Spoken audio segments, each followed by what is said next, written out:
14ರಂದು ನಡೆದಂತಹ ಆರ್ಸಿಬಿಯ ಕಾಲ್ತುಳಿತ ಪ್ರಕರಣ ಮಾಸೋಕ್ ಮುಂಚೆ ಈಗ ದೇಶಕ್ಕೆ ಮತ್ತೊಂದು ಸೂತಕದ ಛಾಯೆ ಆವರಿಸಿದೆ. ಯಮರೂಪದಲ್ಲಿ ವಿಮಾನವೊಂದು ಸ್ಫೋಟಗೊಂಡಂತಹ ಘಟನೆ ನಡೆದಿದೆ. ಗುಜರಾತ್ನ ಅಹಮದಾಬಾದ್ನಲ್ಲಿ ಘಟನೆ ನಡೆದಿದ್ದು ಎಐನ 171 ಅಂತಕ್ಕಂತಹ ಏರ್ ಇಂಡಿಯಾ ವಿಮಾನವೊಂದು ಅಪಘಾತವನ್ನ ಹೊಂದಿದೆ. ಮೆಗ್ನಿಗರ್ನ ಗೆಡಾಸರ್ ಕ್ಯಾಂಪ್ ಪ್ರದೇಶದ ವಸತಿ ಪ್ರದೇಶದಲ್ಲಿ ವೈದ್ಯಕೀಯ ಕಾಲೇಜು ಕಟ್ಟಡದ ಮೇಲೆ ಈ ಡಿಕ್ಕಿಯಾಗಿರುವಂಥದ್ದು ವಿಮಾನ 171 ಅಂತಕ್ಕಂಥ ಏರ್ ಇಂಡಿಯಾ ವಿಮಾನ ಅಪಘಾತವಾಗಿದ್ದು 242 ಪ್ರಯಾಣಿಕರು ಮೃತಪಟ್ಟಿದ್ದಾರೆ. 20ಕ್ಕೂ ಹೆಚ್ಚು ಮೆಡಿಕಲ್ ವಿದ್ಯಾರ್ಥಿಗಳು ಸಾವನ್ನಪ್ಪಿರುವಂತಹ ಶಂಕೆ ವ್ಯಕ್ತವಾಗ್ತಿದೆ. 230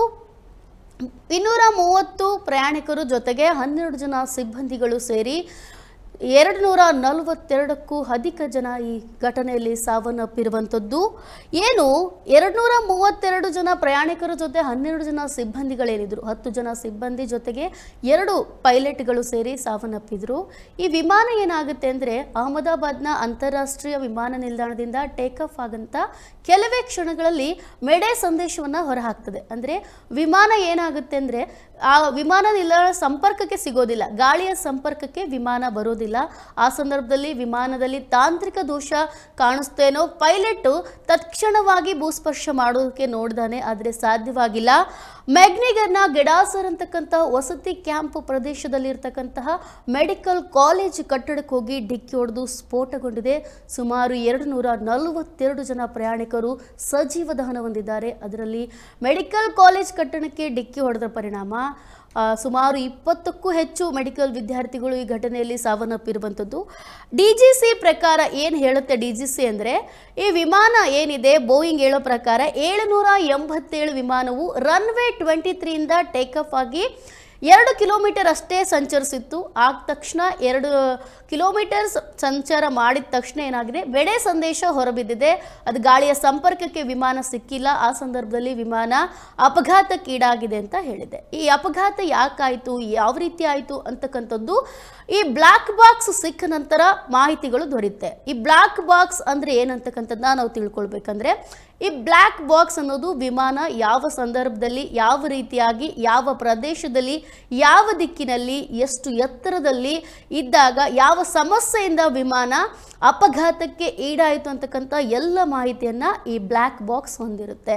ಈ ಬ್ಲ್ಯಾಕ್ ಬಾಕ್ಸು ಯಾವುದೇ ಶಬ್ದಕ್ಕಾಗಿರ್ಬೋದು, ಯಾವುದೇ ಶಾಖಕ್ಕಾಗಿರ್ಬೋದು, ಎಂಥದ್ದೇ ನೀರಿನ ಒತ್ತಡ ಇರ್ಬೋದು, ಇವ್ಯಾವುದಕ್ಕೂ ಮಣಿಯದೆ ಆರಾಮಾಗಿರುವಂಥ ಸ್ಥಿತಿಯಲ್ಲಿ, ಸೇಫ್ ಆಗಿರುವಂಥ ಸ್ಥಿತಿಯಲ್ಲಿ ಇದನ್ನು ನಿರ್ಮಾಣ ಮಾಡಿರುತ್ತೆ.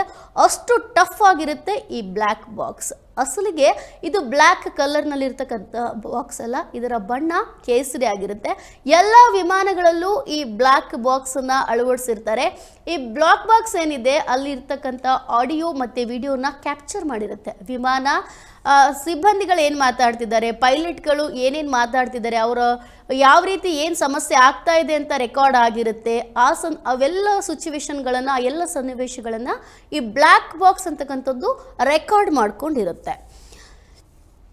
ಇದೇನು ಡಿಜಿಟಲ್ ಫ್ಲೈಟ್ ಡೇಟಾ ರೆಕಾರ್ಡರ್ ಮತ್ತು ಕಾಕ್ಪಿಟ್ ಧ್ವನಿ ರೆಕಾರ್ಡನ್ನು ಹೊಂದಿರುತ್ತೆ. ಈ ಬ್ಲ್ಯಾಕ್ ಬಾಕ್ಸ್ ಏನು ಡಿಜಿಟಲಿ ಏನೇನು ನಡೆದಿದೆ ಅಲ್ಲಿ ಅಂತಕ್ಕಂತಹ ವಿಡಿಯೋ ಮತ್ತು ಆಡಿಯೋ ಫುಟೇಜಸನ್ನು ಹೊಂದಿರುತ್ತೆ. ಇದು ಇನ್ನಷ್ಟೇ ಈ ವಿಮಾನದಲ್ಲಿ ಸಿಗಬೇಕಾಗಿರುವಂಥದ್ದು. ಇನ್ನೂ ಕೂಡ ಈ ಅಪಘಾತಕ್ಕೀಡಾಗಿರುವಂತಹ ಏನು ವಿಮಾನ 787 ಏನು ಅಪಘಾತ ಆಗಿದೆ, ಆ ವಿಮಾನ ಇರ್ತಕ್ಕಂತಹ ಬ್ಲ್ಯಾಕ್ ಬಾಕ್ಸ್ ಇನ್ನೂ ಕೂಡ ಸಿಕ್ಕಿಲ್ಲ. ಅದು ಬ್ಲ್ಯಾಕ್ ಬಾಕ್ಸ್ ಸಿಕ್ಕು ಅದರಲ್ಲಿರುವಂತಹ ಎಲ್ಲ ಮಾಹಿತಿಗಳು ಹೊರಬರಬೇಕೆಂದ್ರೆ ಕನಿಷ್ಠ ಪಕ್ಷ ಒಂದು 6 ರಿಂದ 7 ದಿನಗಳು, ಅಂದರೆ ಒಂದು ವಾರದಷ್ಟು ಟೈಮ್ ಆದರೂ ತಗೊಳ್ಳುವಂಥದ್ದು. ಮೆಮೊರಿ ಡಾಟಾವನ್ನು ಡಿಕೋಡ್ ಮಾಡಲಾಗ್ತದೆ. ಇದರಲ್ಲೊಂದು ಮೆಮೊರಿ ಡಾಟಾ ಇರುತ್ತೆ, ಅದನ್ನು ಡಿಕೋಡ್ ಮಾಡಿ ಅದರಲ್ಲಿರ್ತಕ್ಕಂತಹ ಆಡಿಯೋ ಮತ್ತು ವಿಡಿಯೋಗಳನ್ನು ಹೊರತೆಗೆಯಲಾಗುತ್ತೆ. ಜೊತೆಗೆ ರಾಡಾರ್ ಮತ್ತು ATC ಲಾಗ್ಗಳಿಗೆ ಲಿಂಕ್ ಮಾಡಿ ಅಪಘಾತದ ಸಂಪೂರ್ಣ ಮಾಹಿತಿಯನ್ನು ತಿಳಿಸಲಾಗುತ್ತೆ. ಅಂದರೆ ಯಾವ ರೀತಿಯಾಗಿ ಈ ವಿಮಾನ ಅಪಘಾತ ಆಗಿದೆ, ಯಾವ ಸಂದರ್ಭದಲ್ಲಿ ವಿಮಾನ ಅಪಘಾತ ಆಗಿದೆ ಅಂತಕ್ಕಂತಹ ಸಂಪೂರ್ಣ ಮಾಹಿತಿಯನ್ನು ರೆಡಾರ್ ಮತ್ತು ATC ಇದರಿಂದ ತಿಳ್ಕೊಳ್ಳಾಗುತ್ತೆ. 2015ರಲ್ಲಿ ಜರ್ಮನ್ನ ವಿಂಗ್ಸ್ ವಿಮಾನ ಕೂಡ ಅಪಘಾತ ಆದಾಗ ಇದೇ ಬ್ಲ್ಯಾಕ್ ಬಾಕ್ಸ್ನಿಂದ ಯಾವ ರೀತಿಯ ವಿಮಾನ ಅಪಘಾತ ನಡೀತು ಅಂತಕ್ಕಂಥದ್ದನ್ನ ತಿಳ್ಕೊಳ್ಳಾಗಿತ್ತು. ಜೊತೆಗೆ ಮಲೇಷಿಯಾದ ಏರ್ಲೈನ್ಸ್ ಅಪಘಾತ ಪ್ರಕರಣದಲ್ಲೂ ಕೂಡ ಈ ಬ್ಲ್ಯಾಕ್ ಬಾಕ್ಸ್ ಇದರಿಂದನೇ ಕೂಡ ಎಲ್ಲ ಮಾಹಿತಿಯನ್ನು ತಗೊಳ್ಳಾಯಿತು. ಇತ್ತೀಚೆಗಷ್ಟೇ ಅಂದರೆ 2020ರ ಜರಿಕೋಡ್ ವಿಮಾನ ಅಪಘಾತದಲ್ಲೂ ಕೂಡ ಬ್ಲ್ಯಾಕ್ ಬಾಕ್ಸ್ನಿಂದ ಮಾಹಿತಿಯನ್ನು ಪಡ್ಕೊಳ್ಳಲಾಗಿತ್ತು. ಅಂದರೆ ವಿಮಾನದಲ್ಲಿ ಯಾವ ರೀತಿಯ ತಾಂತ್ರಿಕ ದೋಷಗಳಾಗಿತ್ತು, ಯಾವ ಸಂದರ್ಭದಲ್ಲಿ ದೋಷಗಳಾಗಿತ್ತು ಅನ್ನೋದನ್ನು ಆ ಸಿಚುವೇಶನ್ನ ಅನಾಲಿಸಿಸ್ ಮಾಡಿ ಮುಂದೆ ಮುಂಬರುವಂಥ ಸಿಚುವೇಶನ್ಗಳಲ್ಲಿ ಈ ರೀತಿ ಅಪಘಾತಗಳು, ಈ ರೀತಿ ಕಾರಣಗಳು ಮರುಕಳಿಸಬಾರ್ದು ಅನ್ನೋ ಕಾರಣಕ್ಕೆ ಪ್ರತಿಯೊಂದು ವಿಮಾನದಲ್ಲಿ ಈ ಬ್ಲ್ಯಾಕ್ ಬಾಕ್ಸನ್ನು ಇಟ್ಟಿರ್ತಾರೆ. ಈ ಬ್ಲ್ಯಾಕ್ ಬಾಕ್ಸ್ನ ಕೆಪ್ಯಾಸಿಟಿ ಎಷ್ಟರ ಮಟ್ಟಿಗೆ ಇರುತ್ತಂದರೆ, ಎಷ್ಟೇ ವಿಮಾನ ಸುಟ್ಟು ಹೋದರೂ ಕೂಡ, ಎಂಥದ್ದೇ ಪರಿಸ್ಥಿತಿಯಲ್ಲಿ ವಿಮಾನ ಮುಳುಗಿ ಹೋದರೂ ಕೂಡ ಈ ಬ್ಲ್ಯಾಕ್ ಬಾಕ್ಸ್ ಅದರ ಶಕ್ತಿಯನ್ನು ಕಳ್ಕೊಳ್ಳೋದಿಲ್ಲ, ಅದರಲ್ಲಿ ಇರ್ತಕ್ಕಂತಹ ಡೇಟಾವನ್ನು ಅದು ಕಳ್ಕೊಳ್ಳೋದಿಲ್ಲ. ಅಷ್ಟು ಸಾಮರ್ಥ್ಯವನ್ನು ಹೊಂದಿರುವಂತಹ ಬ್ಲ್ಯಾಕ್ ಬಾಕ್ಸನ್ನು ಪ್ರತಿ ವಿಮಾನದಲ್ಲೂ ಅಳವಡಿಸಲಾಗಿರುತ್ತದೆ. ಯಾಕಂದರೆ ಸುಮಾರು ಪ್ರಯಾಣಿಕರು ಏನು ಹೊತ್ತೊಯ್ತಿರ್ತಕ್ಕಂತಹ ವಿಮಾನ ಇದೆ, ಸಾಗಿಸಿದಂಥ ವಿಮಾನ ಸಡನ್ ಆಗಿ ಎಲ್ಲೋ ಒಂದು ಕಡೆ ಅಪಘಾತಕ್ಕೆ ಈಡಾಗ್ತು ಅಂದರೆ ಅದರಲ್ಲಿ ಯಾರೂ ಬದುಕಿಲ್ಲ, ಅದು ವಿಮಾನದ ಯಾವ ಸಿಚುವೇಶನ್ನಲ್ಲಿ ವಿಮಾನ ಅಪಘಾತ ಆಯಿತು ಅನ್ನೋ ವಿವರಣೆನ ಇದೇ ಬ್ಲ್ಯಾಕ್ ಬಾಕ್ಸ್ನ ಮೂಲಕ ತಗೊಳ್ಳಾಗ್ತದೆ ಅಂತದ್ದು. ಜೊತೆಗೆ ಮುಂಬರುವ ಏನು ಇಂಥ ಸಿಚುವೇಶನ್ಗಳು ಮತ್ತೆ ಮರುಕಳಿಸಬಾರ್ದು ಅನ್ನೋ ಕಾರಣಕ್ಕೆ ಪ್ರತಿ ಫ್ಲೈಟ್ನಲ್ಲೂ ಕೂಡ ಈ ಬ್ಲ್ಯಾಕ್ ಬಾಕ್ಸ್ನ ಅಳವಡಿಸಿರ್ತಾರೆ. ಇನ್ನೊಂದು ದುಃಖಕರ ವಿಚಾರ ಏನಂದರೆ, ಗುಜರಾತ್ನ ಮಾಜಿ ಮುಖ್ಯಮಂತ್ರಿ ಕೂಡ ಇದೇ ಫ್ಲೈಟ್ನಲ್ಲಿ ಪ್ರಯಾಣವನ್ನು ಮಾಡ್ತಿದ್ರು ಅಂತಕ್ಕಂತಹ ಮಾಹಿತಿ ಕೂಡ ಲಭ್ಯವಾಗಿತ್ತು. ಅಂತಾರಾಷ್ಟ್ರೀಯ ವಿಮಾನ ಇದಾಗಿದ್ದು ಅಹಮದಾಬಾದ್ನಿಂದ ಲಂಡನ್ಗೆ ಹೋಗ್ತಾ ಇತ್ತು ಅಂತಕ್ಕಂಥ ಮಾಹಿತಿ ಲಭ್ಯವಾಗಿದೆ. 242 ಜನ ಈ ವಿಮಾನದಲ್ಲಿ ಪ್ರಯಾಣವನ್ನು ಮಾಡ್ತಿದ್ರು.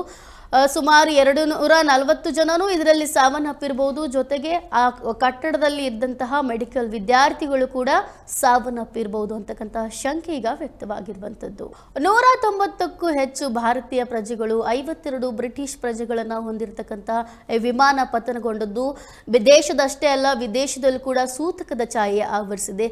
ಮೃತರ ಆತ್ಮಕ್ಕೆ ಶಾಂತಿ ಸಿಗಲಿ, ಮೃತರ ಕುಟುಂಬಕ್ಕೆ ಆದಷ್ಟು ಬೇಗ ಮೃತದೇಹಗಳು ಸಿಗಲಿ ಅಂತ ಇವತ್ತಿನ ಸ್ಟೋರಿನ ಮುಗಿಸ್ತಾ ಇದ್ದೇವೆ. ಇಂಥದ್ದೇ ಮತ್ತಷ್ಟು ಸ್ಟೋರಿಗಳಿಗಾಗಿ ನೋಡ್ತಾ ಇರಿ ಪ್ರಜಾಶಕ್ತಿ ಟಿವಿ. ಇದು ನಿಮ್ಮ ಧ್ವನಿ.